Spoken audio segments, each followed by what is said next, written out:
히브리서 6장 7절과 8절입니다.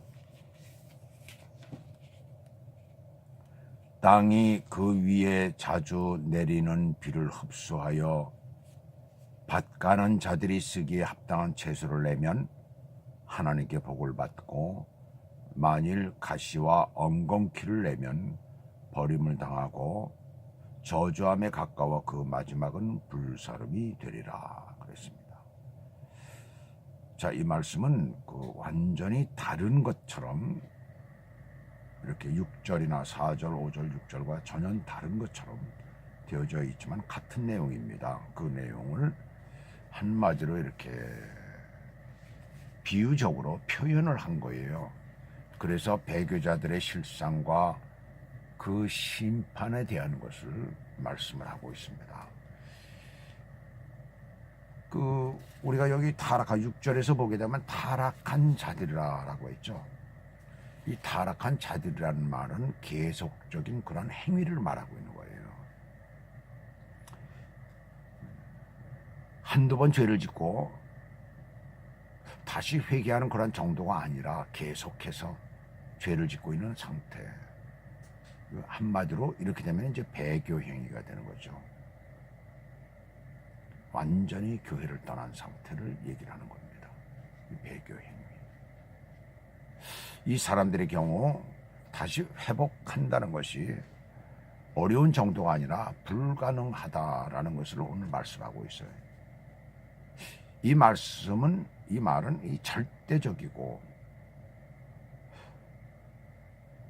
또 그리고 이 고의적이며 지속적인 이 배교를 하는 그러한 자들을 가리킴이 분명합니다. 그들은 회개가 안 된다는 거예요. 그리스도를 다시 십자가에 못 박는 것과 같다라는 것을 말씀하고 있습니다. 그래서 오늘 7절은 6절에 그 주장을 강조하고자 자연으로부터 그 어떤 비유를 갖다 지금 이렇게 말씀하고 있어요. 자주 내리는 그 비를 흡수한다는 것은 현재 시제이므로 계속적으로 일어나는 그런 상태를 나타내고 있습니다. 그래서 자주 내리는 비를 흡수하는 땅은 경작하는 자들이 쓰기 합당하는 채소를 내든지 아니면 가시와 엉겅퀴를 내든지 그렇게 되기 마련이라는 얘기죠.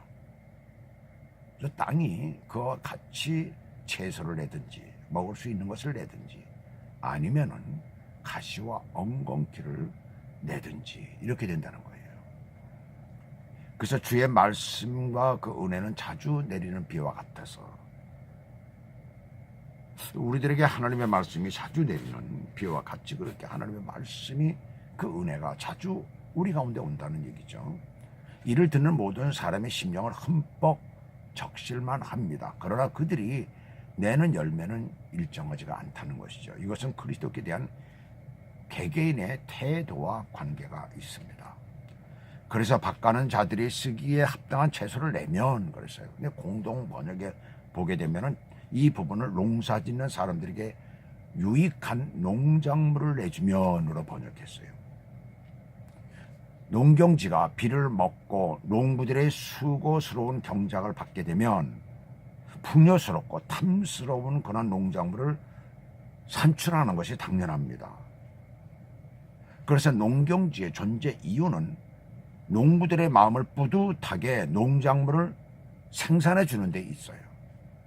이러한 농경지의 비유와 성도의 존재 이유를 우리가 비교한다면 성도를 양육하시는 하나님의 마음을 뿌듯하게 해주는 풍성하고도 알찬 열매를 맺는 것, 그것이 바로 성도의 존재 이유라는 것이에요. 그래서 성도는 그런 풍요로운 그런 열매를 맺을 수가 있어야 되는 거예요.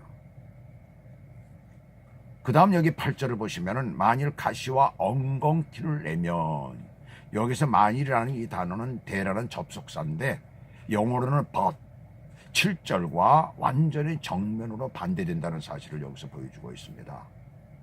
땅의 경작자에게 유용한 농작물을 내는 것은 땅이 산모가 아기를 낳는 것처럼 하나님께서 정하신 창조 원리 있지만은 가시와 엉겅퀴를 내는 것은 단지 쓸데없는 어떤 것을 밖으로 빼내는 정도에 그치는 거예요.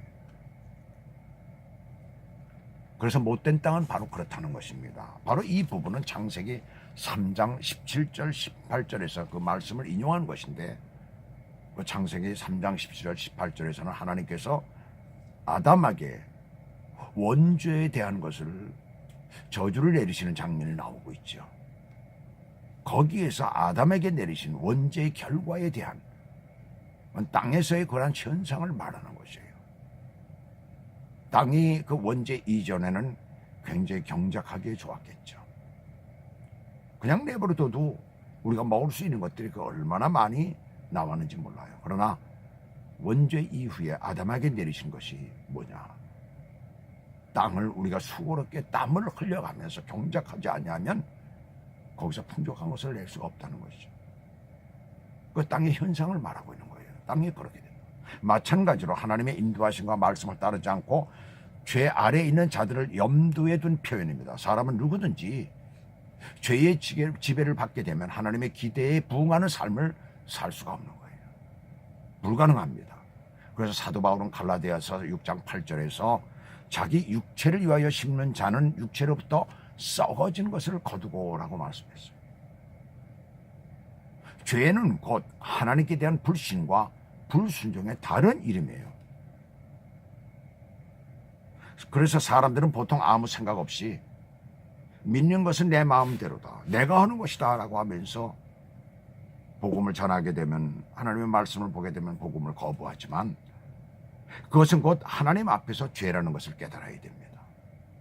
불신은 곧 죄예요. 불순종은 죄입니다. 이 죄의 다른 이름이에요. 하나님 앞에서 계속 죄를 쌓는 것이에요. 결국은 어떻게 됩니까? 여기 오늘 본문 말씀 보게 되면 버림을 당하고 그리고 저주함에 가까워 그 마지막은 불사름이 되리라 라고 했어요. 버림을 당한다는 것은, 당하는 것은 하나님께서 새로운 기회를 주지 않으신다는 거예요. 그리고 그 다음에 보시게 되면 저주함에 가까워 있어요. 그리고 뭐예요? 임박한 저주가 예비되어 있다는 것이죠. 그리고 회복할 수 없는 그런 운명이 된다는 것이에요. 그리고 그 마지막은 뭡니까?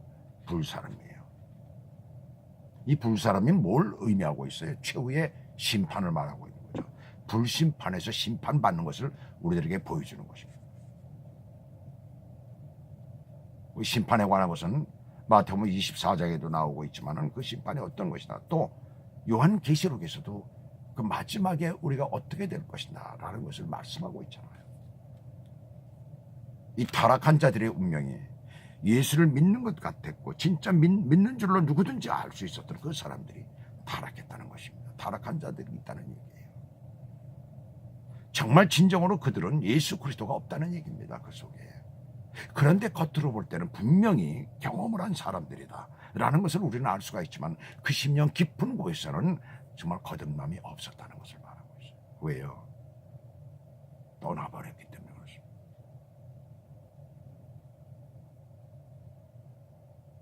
하나님의 말씀을 받았지만 그러나 불순종하고 다른 길로 간 거예요. 하나님께서 원하시는 그 길을 살지 않았던 것이에요. 말씀을 날마다 읽고 기도하며 또한 주께서 우리에게 원하시는 삶을 살지 아니했기 때문에 바로 그들 속에는 진정한 예수 그리스도가 없었다는 것을 말해주는 겁니다. 완전히 거듭난 인생이 아니었다는 것을 말하고 있습니다. 이 타락한 자들의 운명이 그 결국이 이와 같음을 깊이 깨달으시고 아직도 예수 그리스도를 영접하지 못한, 믿지 못하는 사람들은 오늘 이 말씀을 듣고 우리에게는 마지막 심판이 무엇인가를 생각하면서 꼭 주 예수 그리스도를 믿기를 원합니다.